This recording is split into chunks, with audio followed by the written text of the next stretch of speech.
Olá, meus amigos, minhas amigas do canal Raciocínios Espíritas, tudo bem? Eu sou o professor Danilo Cruz e estamos hoje voltando aos nossos estudos sobre a série Sabedoria do Evangelho de Carlos Torres Pastorino. Dessa vez nós damos prosseguimento ao estudo do volume 2. Quem ainda não está familiarizado, é bom pegar os vídeos anteriores para poder dar uma olhada, dar uma assistida, perceber, ou quem sabe até ler os textos de Pastorino, desses livros maravilhosos. E aí chegar lá no volume 2, quando a gente chega logo depois da discussão a respeito da samaritana.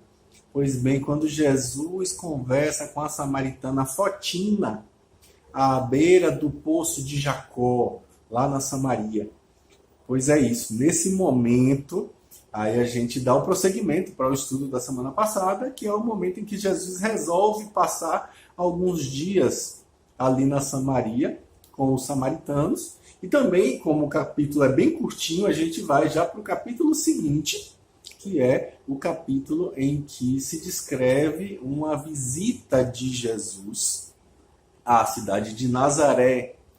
Pois bem, a gente vai ter aí a oportunidade de, no encontro dessa semana, a gente ter a análise de 2 capítulos permitidos aí por Pastorino para nosso deleite. Pois bem, o capítulo inicial se chama Jesus com os Samaritanos. É um capítulo que é encontrado lá no Evangelho de João, capítulo 4, versículos de 39 a 42, quando João escreve assim: muitos samaritanos daquela cidade creram nele por causa das palavras da mulher, que atestara, abre aspas, disse-me ele tudo o que fiz. Quando, pois, esses samaritanos vieram ter com Jesus, pediram-lhe que ficasse com eles, e passou ali 2 dias. E muitos mais acreditaram por causa das palavras de Jesus. E diziam à mulher, abre aspas, não é mais, pelas tuas palavras que nós cremos, mas porque nós mesmos ouvimos e sabemos que este é verdadeiramente o Salvador do mundo. É simples, bem curtinho. É esse o texto, e aí Pastorino vai falar justamente que a propaganda feita por Fotina, pela samaritana, trouxe muita curiosidade dos seus compatriotas que vão aí a correr pressurosos a ouvir esse tal desse jovem profeta Yoshua ben Yosef, Jesus. Pois bem, eles ficaram encantados e pediram que Jesus permanecesse com eles. Jesus acedeu e ele ficou 2 dias. Olha aí novamente João trazendo a sua numerologia. 2 dias, número 2, né? Pois bem, eles testemunharam que não eram mais apenas informações, mas eles verificaram pessoalmente e por isso passavam a crer em Jesus. E trazem para ele o título de Salvador do mundo, não apenas restrito a Israel, mas sim destinado a todo o mundo, todas as pessoas. Não foi só a alma vigilante samaritana que aproveitou o contato com o Cristo interno no sagrado esponsalício. Muitas outras criaturas que estavam mais ou menos vigilantes, ou seja, ali na Samaria, aderiram ao anúncio da Boa Nova que ela lhes dera. E foram justamente ter com a individualidade, com o Cristo interno. E ao encontrarem-se com ele, pediram-lhe que permanecesse com eles, ou seja, com o amadurecimento. Esse amadurecimento ainda não era completo, eles só conseguiram a união por 2 dias. E aí Pastorino vai lembrar que o número 2, nos arcanos numerológicos, representam o princípio feminino. Ou seja, é da esfera da receptividade, da passividade, que ao receber o princípio, o produz o resultado, o filho, perfazendo aí o ternário cósmico, que exprime um ciclo completo da obra No caso, 1, 2 e 3. O número 3 como esse ternário. Né? Como essa permanência foi de apenas 2 dias, isso significa que o resultado, ou seja, o encontro, ainda não foi obtido totalmente. No entanto, mesmo esses 2 dias de contato com o Cristo fazem com que essas almas vigilantes, ou seja, samaritanas, que tinham chegado aí ao contato por meio da palavra da primeira, no caso Fotina, confessem. Eles confessam o quê? Que o contato pessoal fez-nos sentir que realmente o Cristo interno é o Salvador da humanidade. Ou seja, é o caminho da verdade e da vida. Pois bem. Aí Pastorino encerra essa discussão desse capítulo e passa para o próximo capítulo. Eu disse que era bem breve, né? Então aí nesse capítulo ele vai analisar a visita a Nazaré entre maio e junho do ano 29 depois de Cristo. Isso está lá no Evangelho de João, capítulo 4, versículo 43, quando ele diz o quê? Depois desses 2 dias ele partiu dali para a Galileia. Pois bem, em Lucas, no capítulo 4, versículos 16 a 22, a gente vê que ele detalha mais. Ele diz assim, ó, e foi a Nazaré, onde se tinha criado. No sábado, entrou na sinagoga, segundo o seu costume, e levantou-se para ler. Foi-lhe entregue o livro do profeta Isaías, e tendo-o desenrolado, achou o lugar em que estava escrito, abre aspas, um Espírito do Senhor está sobre mim, por cujo motivo me ungiu para anunciar boas notícias aos mendigos.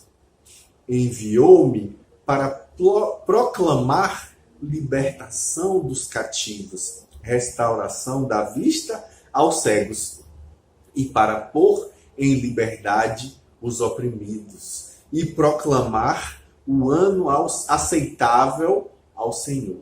Fecha aspas. Tendo enrolado o pergaminho, entregou-o ao assistente e sentou-se. E todos na sinagoga tinham os olhares fixos nele. Aí termina o evangelho na descrição de Lucas. Aí João, no capítulo 4, versículo 45, João coloca o quê? Assim, quando chegou à Galileia, os galileus o receberam bem, porque tinham visto tudo o que ele fizera em Jerusalém, na ocasião da festa, pois eles também tinham ido à festa. E aí acaba a coletânea dos textos, quando, na verdade, Pastorino passa a analisar dizendo que da Samaria Jesus segue para a Galileia, parando na cidade de Nazaré, onde ele passou a sua primeira infância, literalmente, né? Onde foi alimentado. É o texto literal, se for traduzido ao pé da letra, no sentido de onde ele foi criado. É importante perceber que o autor aí, João, nota que Jesus foi à sinagoga no sábado, no caso João, Lucas, como era seu costume. Então, como israelita, 100% israelita, ele jamais deixou de cumprir rigorosamente, do seu nascimento até a sua morte, todos os preceitos da lei mosaica. Se sempre foi, confessou e praticou a religião israelita, como a gente pode afirmar que ele fundou uma nova religião? Pois bem, o Pastorino vai dizer que jamais ele fez isso. Ele confirmou o mosaísmo e declarou ter vindo para completar a lei. Apenas dentro da religião mosaica, ele ampliou a visão, ensinando todos os preceitos novos que lhe cabiam e revelando mais alguns segredos do reino, se a gente pode falar assim, usando as próprias palavras de Pastorino. Então, numa palavra, ele deu um código científico de vida. Então, bem sabia Jesus que não é a religião que salva ou que faz evoluir. Não, é a ação pessoal de cada um. Servindo a religião apenas de trilho para facilitar a caminhada da personalidade. É só um trilho, não é o mais importante. Então, daí, qualquer religião ser aceitável a Deus, porque Deus é um só e não faz acepção de pessoas. Palavras de Pastorino. Então não é o rótulo que interessa. Não, é o conteúdo do frasco que vai fazer toda a diferença. Então, quando ele volta agora de Jerusalém, onde ele teve uma atuação bem rápida, porém muito marcante, os seus compatriotas lá de Nazaré já o olhavam com alguma admiração. Então, assim, após a leitura da Torá, quando ele lê o profeta Isaías, quando chegou a sua vez, ali no caso de ser dada a palavra aos assistentes que, na verdade, desejassem dizer alguma coisa, foi entregue a Jesus o rolo de Isaías. Jesus, então, desenrolou e foi até justamente o capítulo de número 61, onde ele começou a leitura. Aí tem algumas observações para se fazer, como disse muito bem o pastor. Primeiro, o texto lido jamais foi considerado uma haftará, ou seja, um texto oficial. Não é um trecho cuja leitura fosse estabelecida pela tradição, segundo justamente a ordem de Esdras. Não, não é. Segundo, ao invés do texto hebraico de Isaías, a citação, na verdade, é feita pelo grego dos 70. Então, com isso, a gente vê que, na realidade, era mais comum o grego do que o hebraico na Galileia naquela época. Mas, Pastorino aponta que nas recentes descobertas, na época que Pastorino escreveu isso era bem recente, nas grutas de Qumran, o Mar Morto, né, foi encontrado o texto hebraico de Isaías, que é aí, no caso, mais conforme ao grego dos 70 do que o original massorético. E aí isso faz com que a gente suponha que esse texto recém-encontrado tenha sido, na verdade, o texto original, do qual foi feita a tradução aí para o grego, né? Então, terceiro ponto importante, o texto não é citado na íntegra. Não aparece a frase, por exemplo, curar os corações espezinhados, que está no versículo 1. Nem o dia da retribuição, no versículo 2. Mas entre um e outro existe a frase para proclamar a libertação dos oprimidos, que na verdade pertence aí ao capítulo 58, versículo 6, do mesmo Isaías, né? Então existem modificações do original que talvez tenham sido ocasionadas por uma traição aí da memória, aí, no caso do próprio evangelista, que não era judeu, Lucas não era judeu, não tinha bem de cor esse texto, nem possuía o texto ali para confrontar, para ver se era assim mesmo. Aliás, não estava fazendo, na verdade, um trabalho de crítica hermenêutica naquele momento, mas apenas ele estava trazendo ali uma instrução espiritual dada por Jesus. Então, todos esses trechos de Isaías, diz Pastorino, referem-se justamente ao servo de Yahvé na sua era messiânica. Então, note-se a frase de Isaías confessando-se médium, quando ele diz que um espírito do Senhor está sobre mim. Ou seja, ele era um médium. Ou seja, eu estou recebendo um espírito enviado do alto.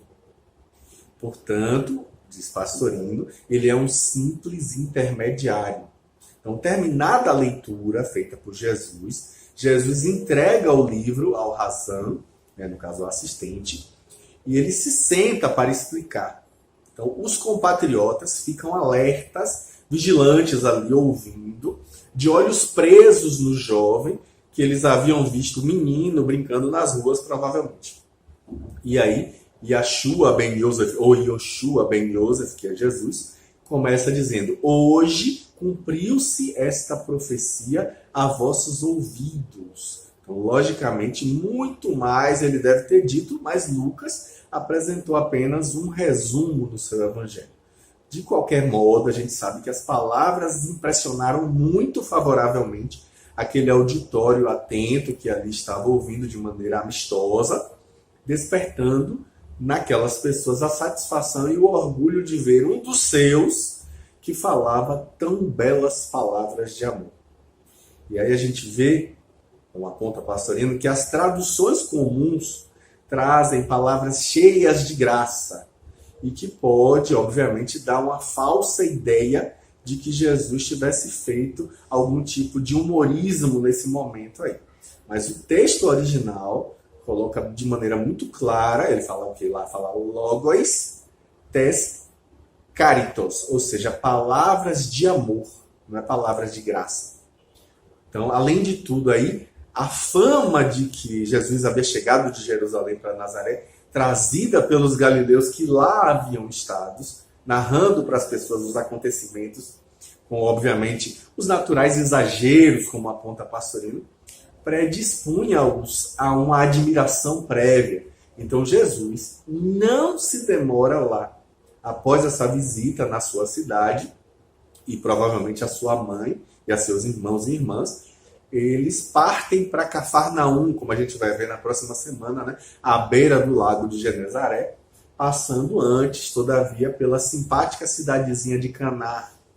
Pois bem, depois da festa iniciática, lá no Monte da Vigilância, na Samaria, né? Como a gente já falou, no sentido simbólico que Pastorino coloca, que Jesus recolhe-se novamente no jardim fechado, que é isso que significa a palavra Galileia, e fala aos consagrados a Deus, ou seja, nazarenos, entre os quais ele se havia criado, comentando o profeta Isaías. A reunião, a palavra sinagoga, é uma palavra grega que significa reunião, né? Ou, por extensão, um lugar de reunião, se a gente pode falar dessa maneira.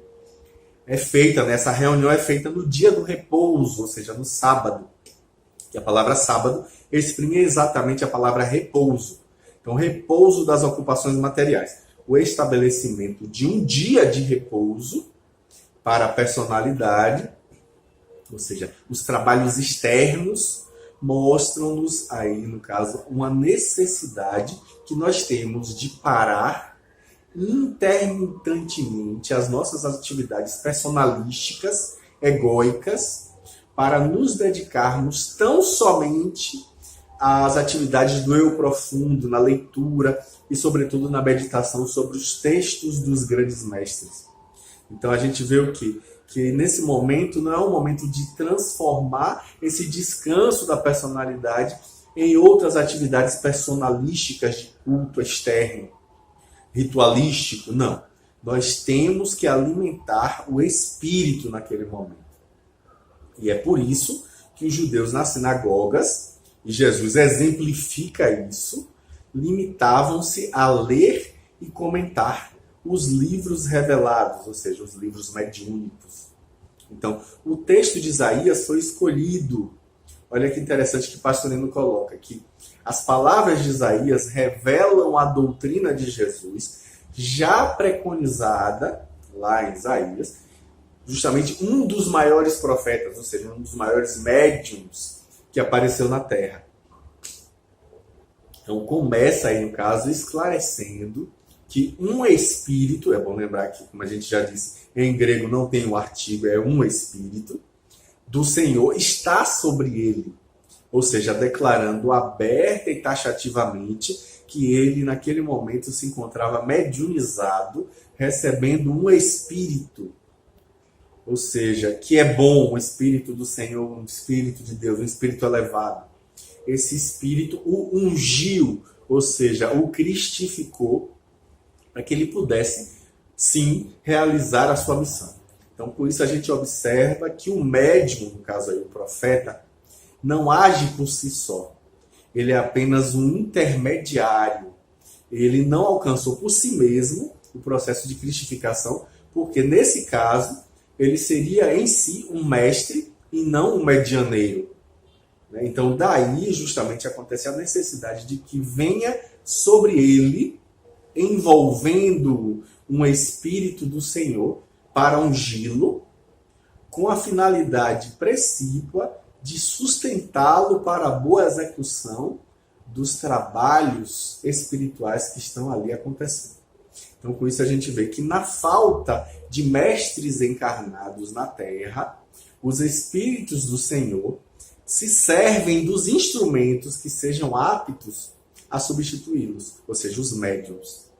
E a prova é de que, por vezes, quando o Espírito do Senhor se retira, os intermediários fraquejam. A gente vai ver sobre isso quando for falar de Pedro e a sua mediunidade, por exemplo, mais adiante. E a tarefa aí era anunciar as boas notícias, ou seja, os evangelhos aos mendigos.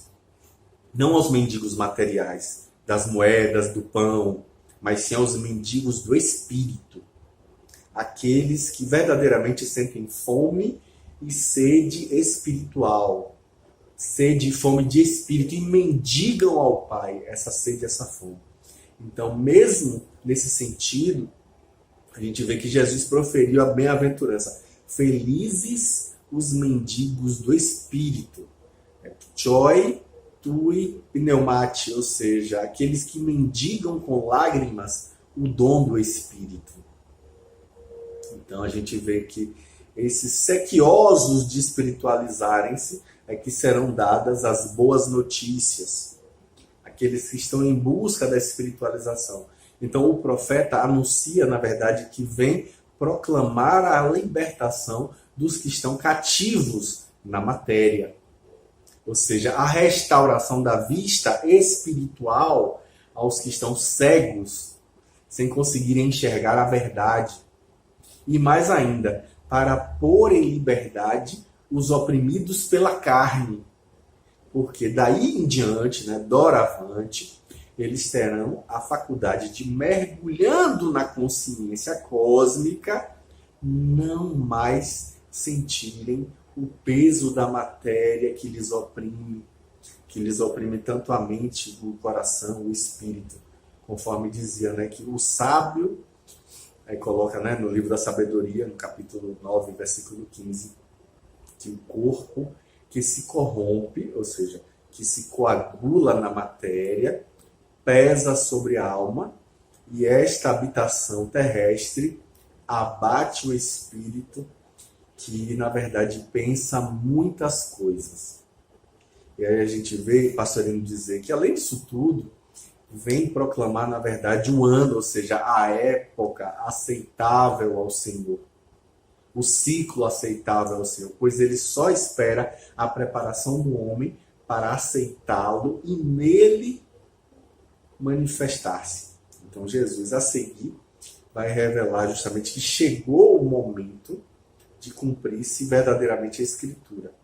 Ou seja, a individualidade é que sabe e pode verdadeiramente declarar ao homem que chegou o momento de realizar finalmente o encontro sublime. Então a gente vê que o evangelista aí nesse momento, sem reproduzir exatamente as palavras proferidas por Jesus, declara que todos ficaram encantados com as palavras de amor que procediam de sua boca.